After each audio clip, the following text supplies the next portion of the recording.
Today we're taking a look at the Amazfit GTR 4 smartwatch. I was kind of curious about this watch after trying out the GTS 4 Mini, mainly because I like round watches, and this one has really good battery life. Normal price is $199. I waited to get this one when it was on sale for Prime Day here recently. I believe it was $30 off. As of this video, there's a $20 off coupon, so I'll leave a link down in the description below with current pricing and more information.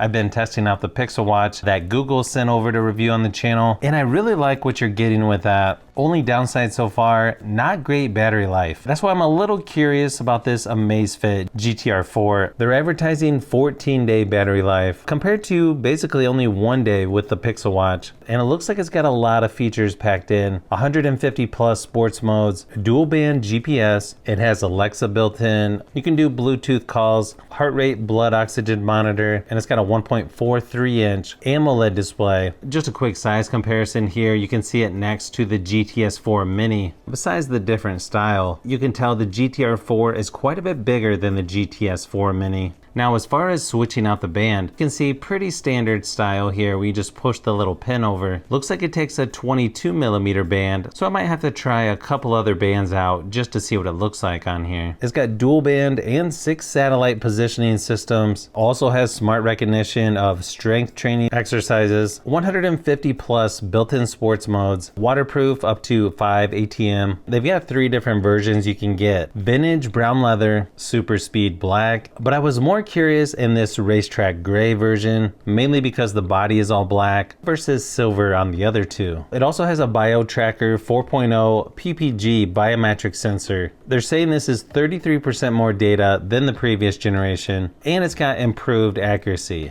It can also detect breathing rate and is able to quickly measure these 4 important health metrics with just 1 tap. It's running on Zepp, which you can download on the App Store or Google. Not quite as many popular apps on this versus what you'll get on Wear OS. Also has a microphone and speaker on it, so you'll be able to use Bluetooth for phone calls. Also has music storage and playback. Inside the box, you've got a little quick start guide here. Pretty decent length here on the charging cable. Nice little charging cradle. Wow, this is a lot lighter than I thought it would be. Looks like pretty nice build quality here. Kind of a matte black finish around the edges, red accents on the crown and on the button down below. You got your sensors, charging contacts there on the bottom. Looks like you've got some Velcro here to keep the band together.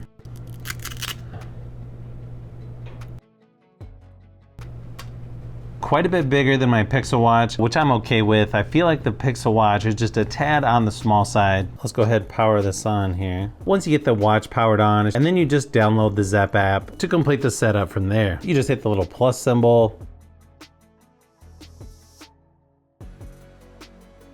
Scan the QR code, hit pair and connect. Once you scan the QR code, it should go ahead and pair and connect.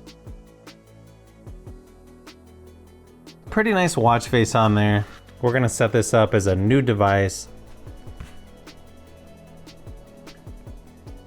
Now, if you're not familiar with these devices from Amazfit or the Zepp app, it gives you some step-by-step instructions here. Just a matter of swiping down to view the control center and then swipe up for notifications. Swipe left or right to go through the watch faces to view the widgets and shortcut cards. You press the upper button on the watch face to open the app list. Swipe right on most pages to return to the previous page. Looks like there's a system update here, so might as well go ahead and do that. Good thing is this style of watch, really simple to do with just one hand.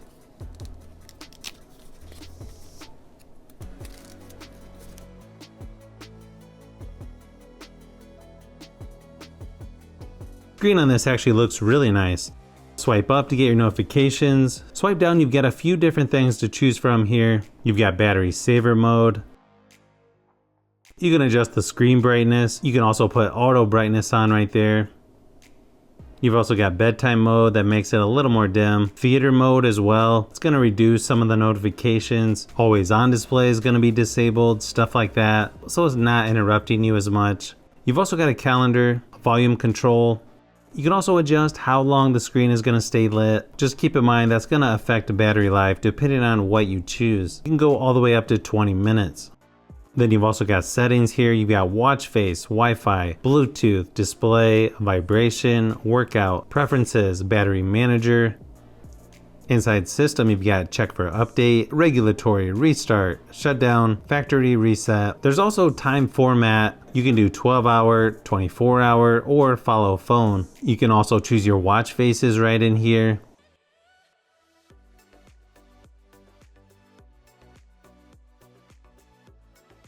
Faster way, just tap and hold on the watch face, and you get your options right there. When you hit the crown on the side here, you can actually rotate that to go through the menus, and it's got some haptic feedback there as it goes through each one.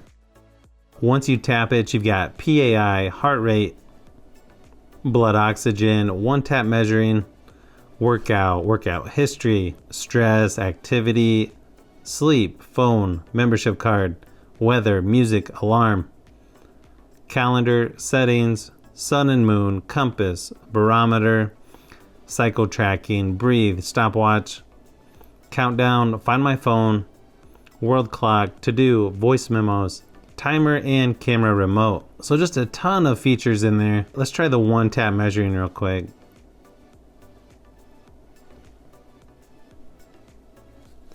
Let's move it up. So as you can see here, 85 for the heart rate, 65 stress, 99% blood oxygen, and 11 breaths a minute, which I'm not really sure if that's good or not. And then here's what it looks like when it's charging. You just hit this button down here to get to all your workouts. You've got outdoor running, walking, treadmill, track run, outdoor cycling, indoor cycling, pool swimming, climbing, golf swing, elliptical, rowing machine, strength training, yoga, free training, skiing, snowboarding, jump rope, stair climbing, and then you've got more workouts. You can also edit those. And that's got a ton more workouts that you can add under each category. Inside the app, you've got quite a bit of information here like steps, sleep, heart rate, workout history. You can also customize a plan for the Zepp coach. Quite a few options here under My Tools, running, cycling, phone, vibration mode, alarm clock, app alerts, watch faces, and walking. You've got watch faces that are free or some that you pay for. Just from the looks of it, I feel like there's going to be enough selection for just about anybody when it comes to the watch faces. You can also add schedule, family, to-do list, target setting, and find device inside of My Tools as well. You can set some of your goals here in the health settings. I'd like to get at least 10,000 steps, but we'll see if that happens. You can also set how many hours of sleep you want to get.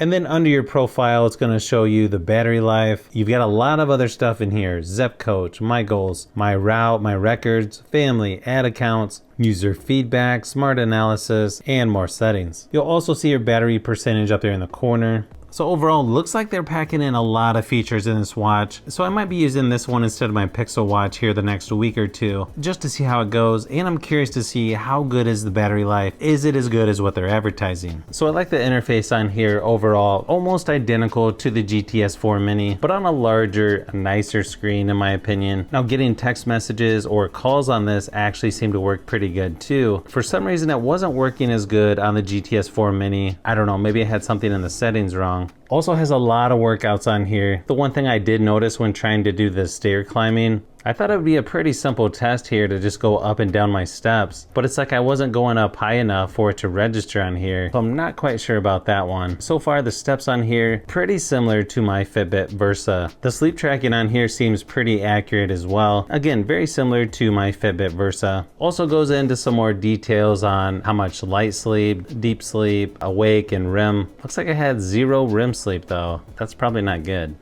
Now this band is a little bit different than what I'm used to. The only thing that concerns me a little bit is this Velcro on here. How long is that gonna last? I guess we'll have to wait and see. Overall, I'm really liking the style on this watch. It just feels like nice quality, especially for the price that I got this for. To me, I feel like this is definitely a good option in a smartwatch or a tracker that you should definitely check out. So if you've made it this far into the video, you may want to say thanks by subscribing, and don't forget to give a thumbs up if this video was helpful. This is Brian from Fishbee Productions. Thanks for watching, and I'll see you on the next one.